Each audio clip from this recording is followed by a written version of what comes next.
गायत्री के hello smarty बोलते ही शिवानी फिर से मन्नू को घूरने लगी। मन्नू बेचारे ने शादी के लिए प्रपोज करके ऑलमोस्ट शिवानी का मूड ठीक कर ही दिया था कि गायत्री की कॉल से फिर सब गड़बड़ हो गया। वो मन्नू को घूरने लगी। हेलो, ऑलमोस्ट शिवानी का मूड ठीक कर ही दिया था कि गायत्री की कॉल से फिर अपनी वाट लगने का इंतजार कर रहा था। उसके दिल में तो था कि वो अभी फोन छीन ले और मन्नू बैठा बेबस होकर बस लगने का इंतजार कर रहा था। उसके दिल में तो था कि वो अभी फोन छीन ले और गायत्री को 4 बातें सुना दे, पर फिलहाल उसकी हिम्मत नहीं थी। कहाँ मिले थे आप दोनों और आप उन्हें कैसे जानती हैं? वो एक्चुअली हम ट्रेन में मिले थे। But he offered me some help then. He called uncle भी थे, उनकी भी हेल्प की थी इन्होंने। शिवानी बोल गायत्री से नहीं थी, पर उसका टॉन्ट मन्नू के लिए था। अच्छा, फिर तो हेल्प करने के बाद विजिटिंग कार्ड बैग में चुपचाप डालना तो जरूरी होगा ना। आफ्टर ऑल आपको फिर हेल्प चाहिए हो तो मन्नू तो दुनिया की हर लड़की की हेल्प करने घर से निकलते हैं, भले ही जॉब छोड़ दें पर हेल्प करना नहीं छोड़ते।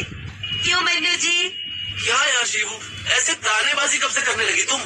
मन्नू की आवाज सुनते ही गायत्री जल्दी से बोली। ओह मन्नू वही है। ओके, मैं बाद में बात करती हूँ। थैंक्स शिवानी। नो थैंक्स, और बाद में भी बात करने की जरूरत नहीं है। जी हाँ। What is this behaviour? इससे पहले कि गायत्री पूरी बात करती, शिवानी ने कॉल कट कर दिया। ये क्या बिहेवियर हुआ यार? ऐसे किसी से बात करते हैं क्या? नहीं नहीं, ऐसे बात नहीं करते, पर किसी के बैग में अपना विजिटिंग कार्ड जरूर डालते हैं, है ना? मन्नू ने कोई जवाब नहीं दिया और कार स्टार्ट कर दी। अभी आप कह रहे थे ना कि आपको मुझसे शादी करनी है। अगर ऐसा सच में है तो आपको पहले सब सच सच बताना होगा। आपके बारे में जितना भी कुछ है सब सच। ओके, बताऊंगा। अभी तुम दादाजी का ध्यान करो, वो वेट कर रहे होंगे तुम्हारा। बात बचा लो तुम। जो पूछ रही हूँ वो बताओ, नहीं तो कोई फोर्स नहीं है कि मुझसे शादी करनी है। शादी तो डार्लिंग अब तुमसे ही करनी है, चाहे कुछ भी हो जाए, चाहे कितना बदलना पड़े खुद को, चाहे सबको ब्लॉक करना पड़े, पर शादी तो मैं अब तुमसे ही करूंगा। पल भर के लिए शिवानी की आंखों में खुशी के आंसू आए। वो हल्के से मुस्कुराने लगी। मन्नू ने अपनी बाह लंबी करके उसको गले लगाने के लिए बुलाया। वो भी टाइट हग करने लगी, पर अगले ही मिनट बोली, आपकी ये बात बहुत अच्छी लगी मुझे। यही तो चाहिए मुझे कि मेरी इम्पोर्टेंस रहे। आप मुझे टाइम दो, मेरे लिए कुछ भी करने के लिए कम से कम बात तो करो। I love you babes, I love you so much. तुझसे ही शादी करूंगा। क्यों? क्यों मतलब? प्यार करता हूँ तुझसे। हाँ वो तो सुना मैंने अभी, लेकिन प्यार तो आप पहले भी करते थे ना, फिर तब तो शादी के लिए नहीं बोले। क्योंकि अब प्यार और बढ़ गया है। प्रॉब्लम्स ने हमारा बॉन्ड स्ट्रॉन्ग किया है। प्रॉब्लम्स नहीं या प्रॉपर्टी ने?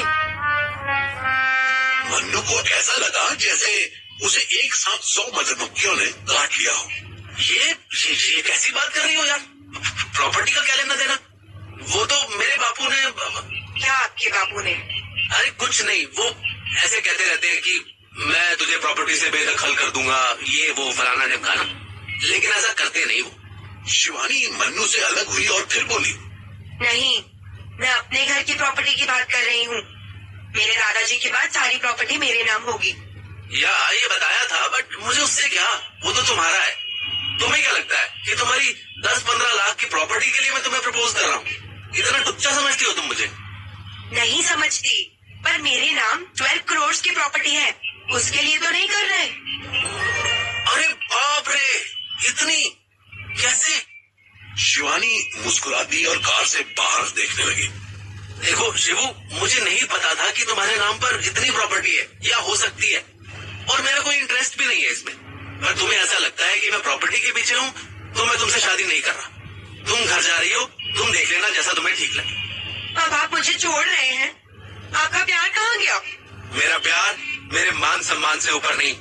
मैं सब कुछ बर्दाश्त कर सकता हूँ, पर तुम मुझ पर ये इल्जाम लगाओ कि मैं पैसों के लिए तुमसे शादी करना चाहता हूँ, तो मुझे बर्दाश्त नहीं होगा। मैं लालची नहीं हूँ, पर तुम्हें ऐसा लगता है तो ये हमारी लास्ट मीटिंग है। इसके बाद तुम अपने रास्ते, मैं अपने। नहीं नहीं नहीं, प्लीज ऐसा नहीं करना। मैं आपके बिना नहीं जी सकती, और मैं नहीं समझती आपको लालची। चाचू बोले कि आप तुम्हारे चाचू की तो मैं, वो साला हम दोनों के बीच आग लगाना चाहता था। अब समझ में आया क्यों ये सारी प्रॉपर्टी जो तुम्हारे नाम है वो खुद तो हथिया नहीं सकता।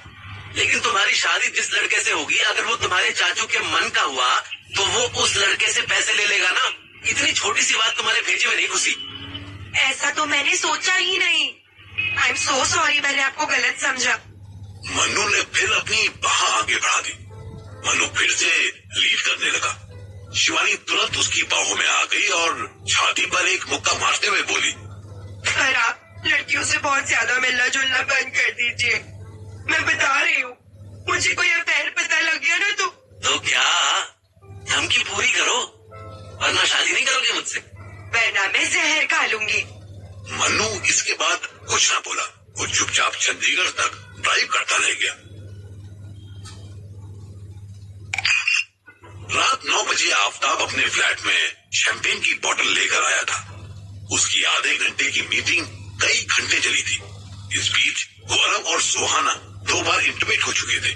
किचन में जो भी तुरंत खाने लायक आइटम था खा चुके थे और 1 घंटा सो भी चुके थे। आफताब की शैंपेन खोलती गौरव चिल्लाया, अरे वाह, साले हमेशा फिल्मों में ही देखी थी ये, आज पहली बार सामने से देख रहा हूँ। कितने की है ये? आफताब ने शैंपेन ग्लासेस में डालनी शुरू की।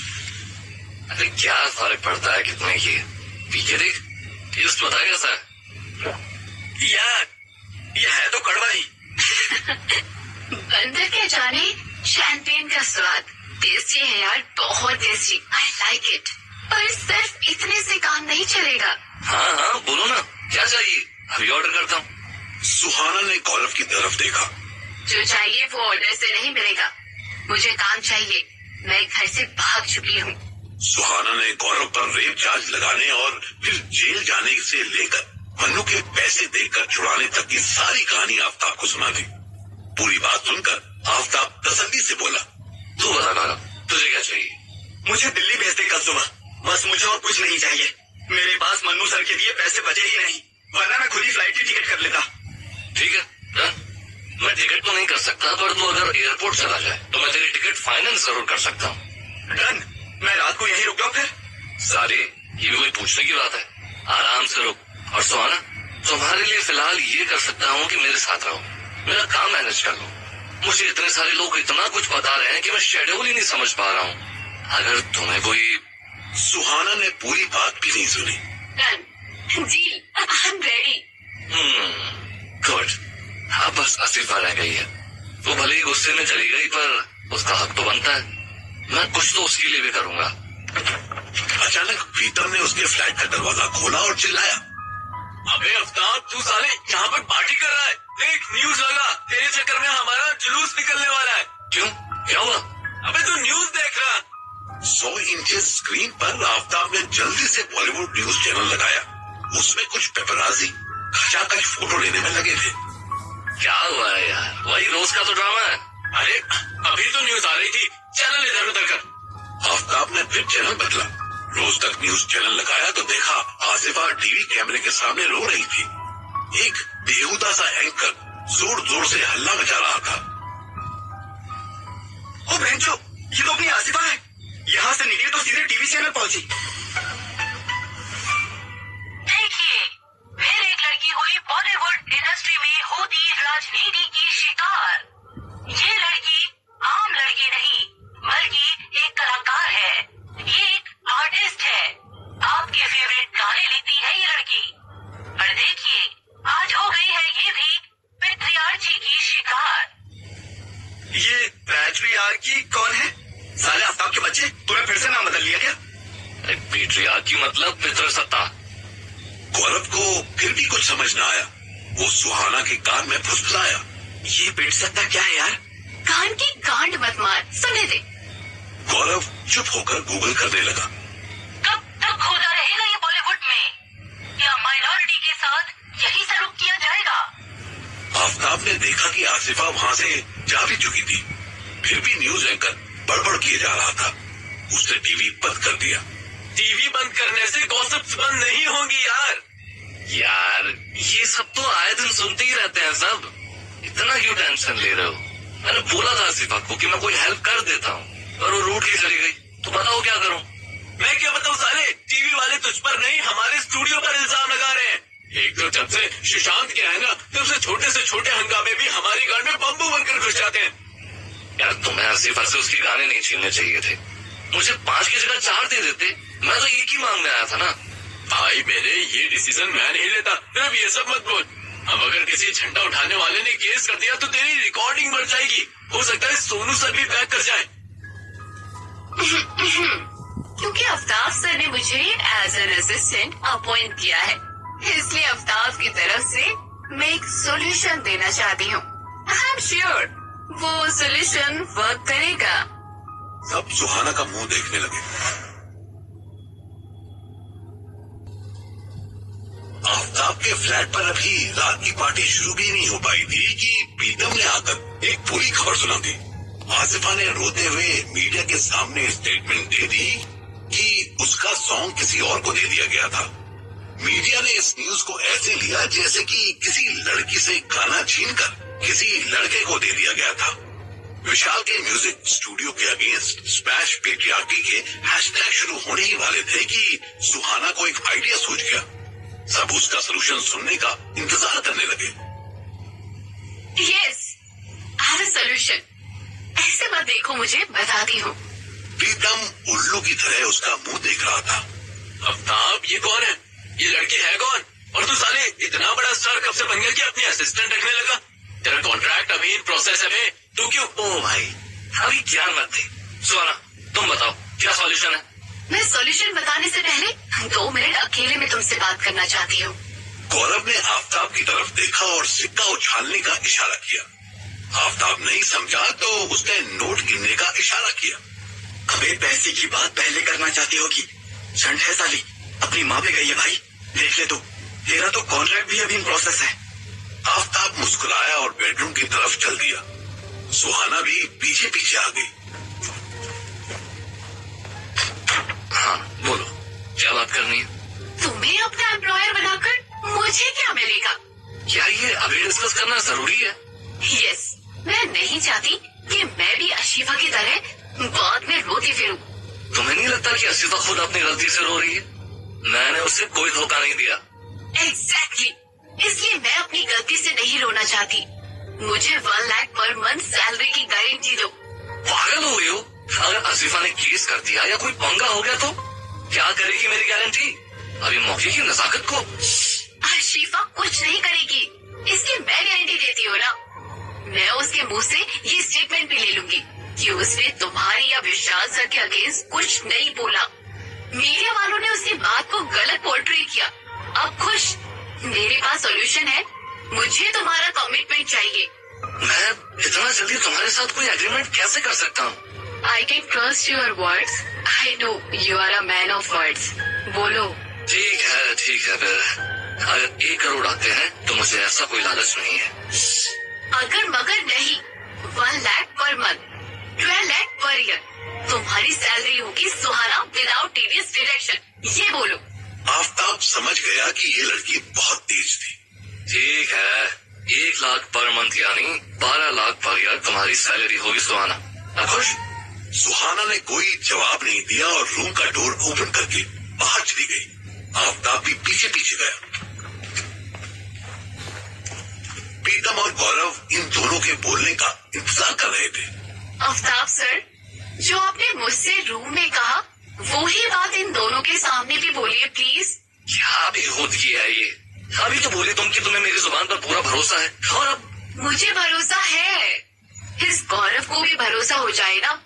इससे मुझे कुछ काम है, इसलिए। ऐसा क्या है भाई, हमें भी बता दे। आफ्ताब ने हथियार डाल दिए।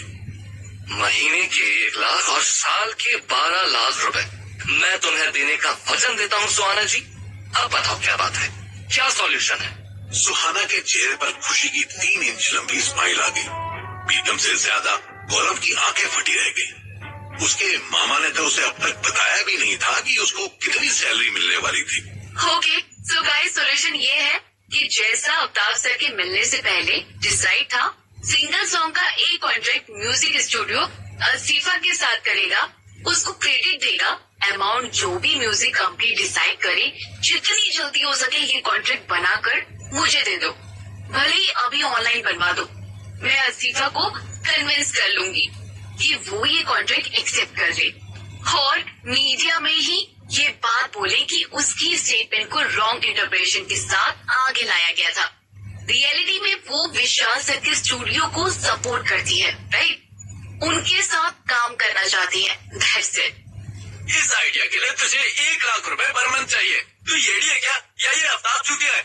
Mister Pritam, let me tell you one thing. आप मेरे बॉस के लिए ऐसे वर्ड यूज नहीं कर सकते। I know work cultures law. You can't abuse your employees or even your freelancers. रही बात इतने से काम की, तो my dear ढोलक, ये काम मेरे सिवा कोई और कर ही नहीं सकता और मैं ऐसे ही हर प्रॉब्लम को सॉल्व करने का पोटेंशियल रखती हूँ। तीनों लड़के सुहाना का मुंह ऐसे देख रहे थे जैसे किसी बाबा के प्रवचन सुन रहे हो। तेरी बात मान भी लो तो। एक्सक्यूज मी, तेरी नहीं आपकी। यस, आगे बोलो। प्रीतम ने एक बार आफ्ताब को देखा। आफ्ताब ने कंधे उचका दिए। उसने गौरव को देखा तो गौरव ने इशारा किया कि लड़की को शैंपेन चढ़ गई होगी। तो मिस सुहाना, आपने जो आइडिया दिया है उसे तो आशीष सर भी ट्राई कर सकते हैं ना? No, you can't. मैं ही कर सकती हूँ। वो भी आफ्ताब की तरफ बहुत अड़ियल है, but I can convince her. और डरो मत मिस्टर ढोलक, म्यूजिक कंपनी सिर्फ कॉन्ट्रैक्ट करेगी। कॉन्ट्रैक्ट में ये क्लियर होना चाहिए कि सॉन्ग रिलीज होने के बाद ही मेजर पेमेंट दी जाएगी। क्या झंडी लड़की को लाया है तो आफ्ताब? साली अपने दोस्त को उबाल के रख रही है ये। अरे मुझसे मत बोल भाई। मैं नहीं लाया। मैं लाया। मैंने पढ़ाया इसको। वहीं पर 2 ड्रिंक्स और खींचकर सुहाना उस फ्लैट से निकल गई। इधर मन्नू ने शिवानी को दिल्ली से पटना की कनेक्टेड फ्लाइट में बैठा दिया और कार लेकर वापस अम्बाला आ गया। रात के 12 बज रहे थे और मन्नू चुपचाप अपने घर के पिछले दरवाजे से निकल रहा था। मन्नू पहले छत पर गया, लेकिन वहां पहले से ही उसका बापू खाट बिछाकर सो रहा था। छोटे चाचा भी छत पर ही थे, इसलिए उसने प्लान बी ट्राई किया। वो घर से बाहर निकला और निशा के घर के सामने पहुंचा। निशा के घर के सामने ही एक इलेक्ट्रिक पोल था जो सॉलिड स्टोन से बना था। मनु ने इधर उधर देखा, रास्ता खाली था। वो धीरे धीरे पोल पर चढ़ने लगा। बचपन में भी वो सीधे पेड़ पर चढ़ने में एक्सपर्ट था। थोड़े ऊपर जाते ही निशा की बालकनी मनु से बस एक हाथ की दूरी पर रह गई थी। उसने हाथ बढ़ाकर बालकनी की रेलिंग पकड़ी और खंबा छोड़ दिया। मनु रेलिंग से पूरी तरह टकराया और नीचे लटक गया, पर उसके मुंह से जरा सी भी आवाज नहीं निकली।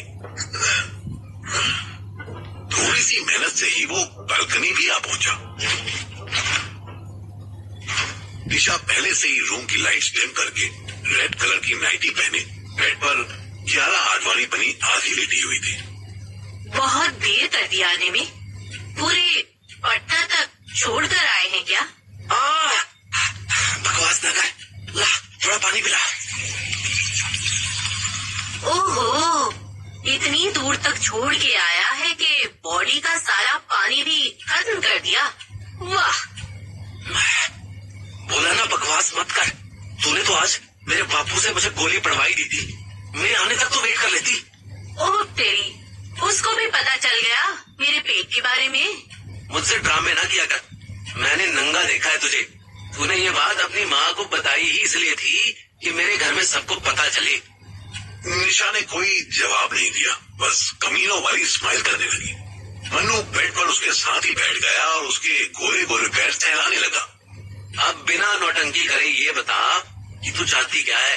बच्चे को नाम दे दे बस, और कुछ नहीं। पैसा पूसा बहुत है मेरे पास। देख, मैं फिर समझा रहा हूँ, नौटंकी मत कर। मैं जानता हूँ कि मेरे किए प्रेग्नेंट नहीं हुई है तू। किसके किए हुई है ये भी मेरे को जानना ही नहीं है। अगर तू हट जाएगी तो मैं नाम भी दे दूंगा। पर ओए, क्या पर? हर बात पे तो तू एग्री कर रहा है। तुझे जानना भी नहीं कि तेरा नहीं है तो किसका है? फिर किस बात का पंगा है? पंगा ये है यार कि मैं 3 तरफ से फंसा हुआ हूँ। चौथा कॉर्नर तू है, पर तू भी मुझे ड्राइव कर रही है।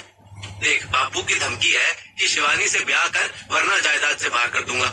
शिवानी की धमकी है कि मुझसे शादी नहीं की तो मैं जहर चूस लूंगी। और तान्या अलग दबंग बनी हुई है कि एमपी पुलिस में उसकी पोस्टिंग होते ही मैं उससे शादी करूं वरना घर से उठवा लेगी। अब ऐसे में तू भी। ये तान्या कौन है? मन्नू ने उसे तानिया से मिलने, सेटिस्फैक्टरी इंटीमेसी मिलने और फिर बार बार ग्वालियर जाने की सारी कहानी सुना दी। ओह, बस इतनी ही? तू तो कह रहा था तुझे हर सिटी में गर्लफ्रेंड बनानी है। मजे मत ले मेरे, तू मेरी हेल्प कर। कुछ नहीं तो बापू को ये बता कि तू नाटक कर रही थी, कोई प्रेग्नेंट नहीं है तू। नहीं यार, वो तो मैं सच में हूँ। पता नहीं मुझसे कैसे मिस्टेक हो गई। तुझसे मिस्टेक नहीं हुई होगी, तुझे कुछ ज्यादा ही सेटिस्फैक्शन मिल गया होगा। मैं क्या तुझे जानता नहीं? भावनाओं में बहकर अपनी ऐसी तैसी करवा रही है तू। निशा के चेहरे पर रिग्रेट की स्माइल मन्नू को साफ दिख गई। यार वो बहुत हैंडसम था यार, बहुत ज्यादा हैंडसम।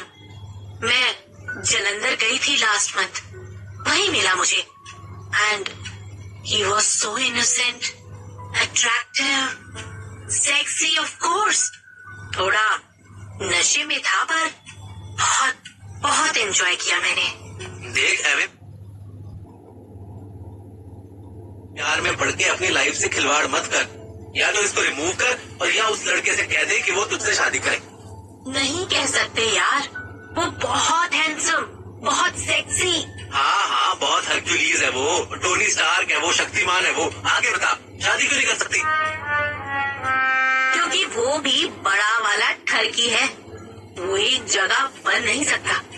ऊपर से मुझसे बहुत छोटा है यार। कितना छोटा है? कोई 21-22 साल का है वो। पर मैं श्योर हूँ कि तेरे सिवा अगर किसी का बच्चा मुझे अपने पेट में है तो वो साला हैंडसम है। नाम क्या बताया तूने उसका? नाम भी तो बहुत सेक्सी है यार, अथर्वा। Atharva the torsion.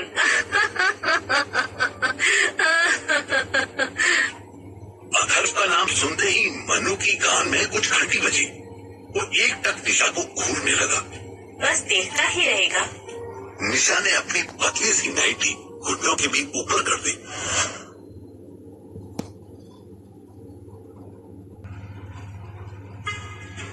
निशा की नाइटी ऊपर होते ही मन्नू को अमेजिंग दर्शन होने लगे।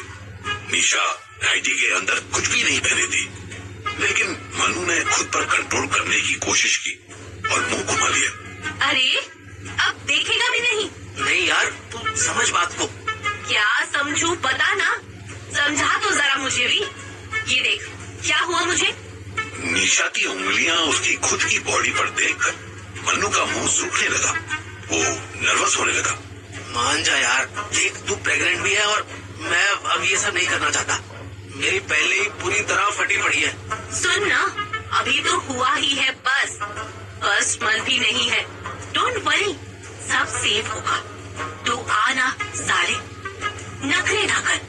मन्नू के हाथ उसकी थाइस पर गए, लेकिन फिर मन्नू ने खुद को रोक लिया और उठ गया। नहीं यार, मुझे ठीक नहीं लग रहा और ना ही मेरा मूड बन रहा है। तू प्रेग्नेंट है, ये मैटर बड़ा है मेरे लिए। और फिर मैं शिवानी को ना प्रॉमिस कर चुका हूँ कि। निशा एकदम से बहक गई। तू और तेरे प्रॉमिस, भैंचोद। मेरा मुंह ना खुलवा साले, तूने बड़े प्रॉमिस किए हैं लड़कियों को, मुझे क्या पता नहीं। मन्नू फिर बैठ गया और निशा के पैर दबाने लगा। गुस्सा न कर पगली, समझ ना बात को, प्रॉमिस वाली बात ही नहीं। दूर फिटे मुंह तेरे। निशा ने लात मारकर मन्नू को खुद से अलग किया। बहुत प्रॉमिस कर रहा है ना तू। आज अगर तू मुझे ऐਵੇਂ छोड़ के गया ना तो मैं तुझे प्रॉमिस करती हूँ कि मैं तेरे बापू को सब बता दूंगी। तेरे सारे कांड, तेरी सारी हरकतें, वो भी जो चंडीगढ़ जाते में। मन्नू ने निशा की बात पूरी सुने बिना ही उसके कान पर थप्पड़ जड़ दिया। चुप, बिल्कुल चुप। बहुत फर्क चढ़ गई है तुझे, मुझे ब्लैकमेल करेगी। हमारे बीच एक कमिटमेंट है ना, इतनी नीचे गिर जाएगी कि हमारा पैर तोड़ेगी। निशा कुछ सेकंड्स तक अपने लेफ्ट हैंड से अपना गाल पकड़े मन्नू को देखती रही, फिर रोने लग गई। मन्नू से कभी भी कोई रोती लड़की बर्दाश्त नहीं होती थी। वो निशा के पास आकर बैठ गया और उसका सर सहलाने लगा। नहीं बेटा, रो नहीं, समझ बात को। जो किया सो किया। सिकंदर की गोली हो या बापू की राइफल, कब तक बचूंगा? छिछोरेपन की भी एक लिमिट होती है। समझ ले कि मेरी वो लिमिट आ गई। अब मैं स्ट्रेट जीना चाहता हूँ। और तू मेरी सबसे पुरानी, सबसे कमीनी दोस्त है। तू मेरा सपोर्ट नहीं करेगी तो मैं क्या करूंगा? मन्नू ने किसी बच्चे की तरह निशा के आंसू पोंछे और उसे चुप कराने लगा। यार तू भी सुधर जाएगा तो मेरा क्या होगा?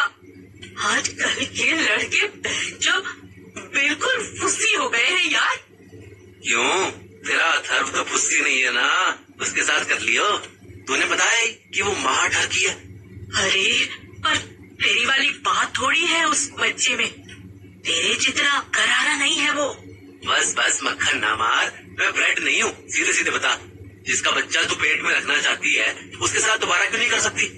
यार क्योंकि ना मैंने उसका नंबर लिया और ना ही वो जलंधर में रहता है।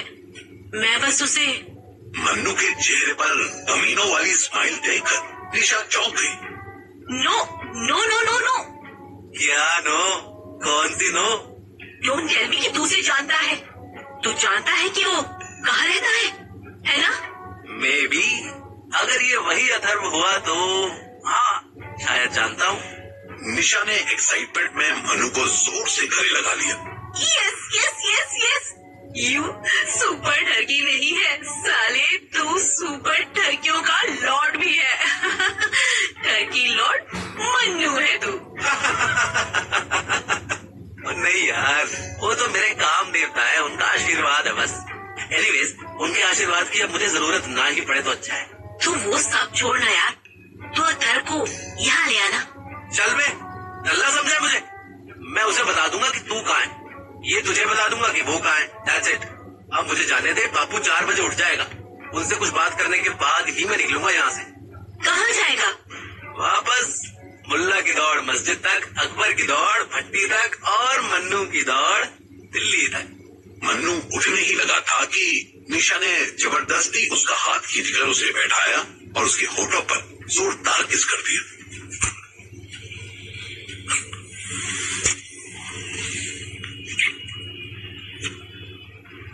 उधर मुंबई में सुहाना 3 ग्लास शैंपेन चढ़ाकर आसिफा से मिलने जा रही थी। उसके दिमाग में पूरी प्लानिंग थी कि उसे कब क्या कैसे कहना था और क्या करना था।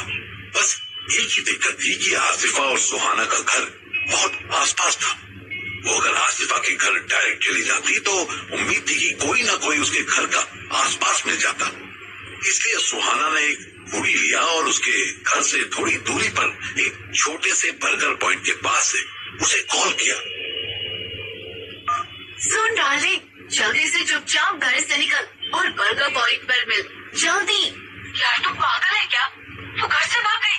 अब भी उस मैटर पर बात करने का टाइम नहीं है। तू जल्दी आ, मुझे कुछ इम्पोर्टेंट बताना है तुझे। इस टाइम घर से नहीं आ सकती यार, पहले उन न्यूज वालों की वजह से बहुत पंगा हो गया है। तू बता ना, क्या बात है? अर्जेंट बात है, सामने करनी है, जल्दी आ। सुहाना जानती थी कि हर लड़की के अंदर इतनी क्यूरियोसिटी तो होती है कि अगर बहुत इम्पोर्टेंट बात है कहने के बाद फोन कट कर दो और फिर ना उठाओ तो लड़की चांद पर भी दौड़ते हुए जा सकती थी।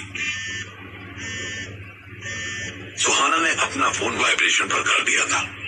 आसिफा ने उसे 2 कॉल की, उसने दोनों नहीं उठाई। वो बस हाथ बांधे वेट करने लगी। बर्गर वाला और उसके 2 ग्राहक कंटिन्यूसली सुहाना को देख रहे थे। सुहाना की आंखें देखकर कोई भी कह सकता था कि वो मस्त नशे में थी। जब 5 मिनट हो गए और फिर भी आसिफा नहीं आई तो उसने टाइम पास के लिए एक बर्गर ऑर्डर कर दिया और अपना फोन स्क्रॉल करने लगी। भाव, एक chicken burger, single cheese slice. Burger वाले ने बस मुंडी हिलाई और अपने काम पर लग गया। 15 मिनट बाद आसिफा भी हुड पहने हुए आई। इतनी देर में सुहाना बर्गर खा चुकी थी और वो 2 ग्राहक भी जा चुके थे। क्या हुआ? पहले तू अपनी बता कि तू घर से क्यों भागी? तुझे पता है यार, मैं मुंबई के बिना नहीं रह सकती। पर ये इम्पोर्टेंट नहीं है। इम्पोर्टेंट ये है कि क्या तू चाहती है मैं इंडिपेंडेंट होकर अपनी लाइफ एंजॉय करूं, या तू भी मुझे मम्मानी की जगह उस घर में बस रोटियां बनानी चाहिए। कैसी बात कर रही है यार तू? मैं तो हमेशा तेरी खैरियत ही चाहती हूँ ना। मैं क्यों चाहूंगी कि तू बस रोटियां बनाए? मुझे तुझसे यही उम्मीद थी मेरी जान। अब प्लीज वो स्टेटमेंट वापस ले ले जो तूने मीडिया में दी थी। ओह, तो तू उनकी तरफ से आई है यहाँ? इतना नीचे आफ्ताब कि तुझे मेरे खिलाफ करने के लिए भेजा है? नहीं यार, मुझे उसने नहीं भेजा, मैं खुद अपने लिए आई हूँ। अगर तू स्टेटमेंट वापस ले लेगी और विशाल सर के स्टूडियो को मीडिया ट्रायल से बचा लेगी तो तुझे तेरा एक सॉन्ग का कॉन्ट्रैक्ट मिलेगा। नहीं चाहिए मुझे, कुछ नहीं चाहिए। पूरी बात सुन तो जान, मुझे 1 लाख मंथ की जॉब मिल जाएगी। मैं तेरी तरह टैलेंटेड नहीं हूँ यार। मेरे अम्मी अबू भी अब मेरे सपोर्ट में नहीं है। मैं क्या करूँगी बता। आसिफा सोच में पड़ गई। सुहाना अपने ड्रामे के फाइनल एक्ट में आ चुकी थी। वो झुकी और उसने आसिफा के पैर पकड़ लिए। अरे क्या कर रही है यार तू? और अपने लिए ना सही, मेरे लिए कॉन्ट्रैक्ट कर ले यार। उनका कल्चर एंटी फेमिनिस्ट नहीं है, मेरा यकीन कर, वरना वो मुझे काम क्यों देते। तो प्लीज। अच्छा ठीक है, कल एग्रीमेंट दे, साइन कर दूंगी और सुबह ही किसी रिपोर्टर को अपनी स्टेटमेंट दे दूंगी। अब खुश? आसिफा ने सुहाना के आंसू पोंछे और उसको गले से लगा लिया। उसके गले लगते ही सुहाना और बर्गर वाले भैया की आंखें मिली। सुहाना मुस्कुराई और उसने एक मस्त आंख मारी। बर्गर वाले शर्मा जी अपने काम में बिजी होने का नाटक करने लगा। सुहाना आसिफा को कन्विंस करके सीधे गौरव के पास पहुंची। आज वो इतनी खुश थी कि फिर से पीने बैठ गई। दोनों आफ्ताब के फ्लैट के हॉल में पैग लगाने लगे। तू साले सुबह चला जाएगा ना? हाँ यार, वो बहुत टाइम से मैं घर नहीं गया ना, तो माँ मेरी, my lovely sweetly cutely mother, वो परेशान हो रही है यार। गुड, जा। कल जा रहा है तो जा, पर लौट के आएगा, प्रॉमिस कर। प्रॉमिस तू सबसे करवा ही लेती है। साली एक बात बता, अपनी ही फ्रेंड के साथ ऐसा करके तुझे गिल्ट नहीं होता अंदर? मतलब थोड़ा सा लिजल। सुहाना ने गौरव को घूर कर देखा और बोली, देख साले, इधर दोस्त वही है जो किसी काम आए। तू मेरे काम आएगा, तू मेरा दोस्त। वो तेरे काम आएगा, वो तेरा दोस्त। बिना मतलब के दोस्ती का कोई मतलब नहीं यार। है? अरे दोस्ती में थोड़ी मतलब, अरे चलता है यार, कुछ भी बनती है तो दोस्ती में तो वो होना चाहिए ना, वो क्या होता है? सेक्स? अरे नहीं बे, वो तो बस तेरे साथ होना चाहिए। बाकी दोस्ती में भरोसा होना चाहिए, वो ट्रस्ट जो आसिफा तुझ पे करती है साली। लेकिन तूने उसको। मैंने किसी को क्या, मैंने जो बोला सच था, समझा? मुझे पैसा मांगता है और मेरे पास आफ्ताब या आशिफा जैसा कोई टैलेंट भी नहीं है। मैं क्या करे, मेरी कोई फीलिंग्स नहीं है। अरे छोड़ दो बातों बच्चों, है ना, रूम चलते हैं, फिर पता नहीं कब मिलेंगे। चल बे, तेरे साथ कर करके बोर हो गई मैं। जा तू सो जा अभी। गौरव उससे ज्यादा नशे में आ चुका था। उसने सुहाना के बाल पकड़े और उसे रूम में ले जाने के लिए उठाने लगा। हाँ, और हमें छोड़ साले, फिर से रेप केस करवा दूंगी, बता रही हूँ। खुद से छोड़ मुझे। गौरव तब तक उसे छोटे बेडरूम में ले जा चुका था।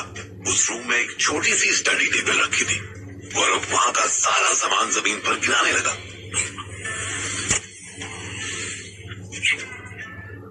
मुंबई में गौरव इंटीमेट होने का कोई मौका नहीं छोड़ रहा था और उधर अंबाला में मन्नू गर्मा गर्म तपती हुई निशा को बीच में ही छोड़कर उसकी छत पर चढ़कर अपने घर में घुस रहा था। रात के 2 बज चुके थे। छत पर ना बापू दिख रहे थे और ना ही चाचा। वो धीरे से सीढ़ियां उतरने लगा कि अचानक उसे आंगन में साया नजर आया।